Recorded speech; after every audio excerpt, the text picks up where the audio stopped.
এর উপরে কালো জিরে ফোড়ন দিয়ে সর্ষে আদা রসুন পেস্ট লঙ্কা পেস্ট দিয়ে কিন্তু একটু কষিয়ে নিচ্ছি আর দিয়ে দিচ্ছি টমেটোর টুকরো।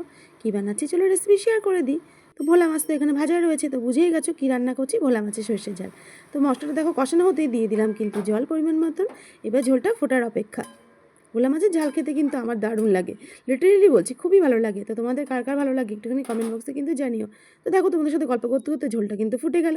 এবার আমি ভেজে রাখা মাছগুলো কিন্তু দিয়ে দিচ্ছি এর ওপর দিয়ে। এই মাছগুলোকে হালকা একটুখানি সামান্য ডুবিয়ে দিচ্ছি ঝোলের মধ্যে। দুপুরের গরম ভাতটা জাস্ট জমে যাবে কিন্তু। তো চলো এটাকে ঢাকনা চাপা দিয়ে কিছুক্ষণ কুক করে নিই। তো মোটামুটি 2 মিনিটস কুক করার পর কিন্তু ফিরে এলাম। এবার যেটা ছাড়া অসম্পূর্ণ সেটা তো দিতেই হবে। দিয়ে দিচ্ছি ওপর দিয়ে একটু ধনেপাতা।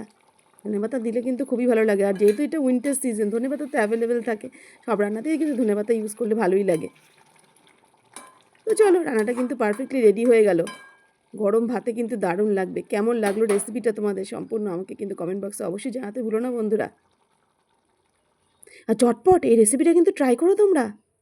কি বন্ধুরা, কেমন লাগলো তোমাদের একটু জানাও।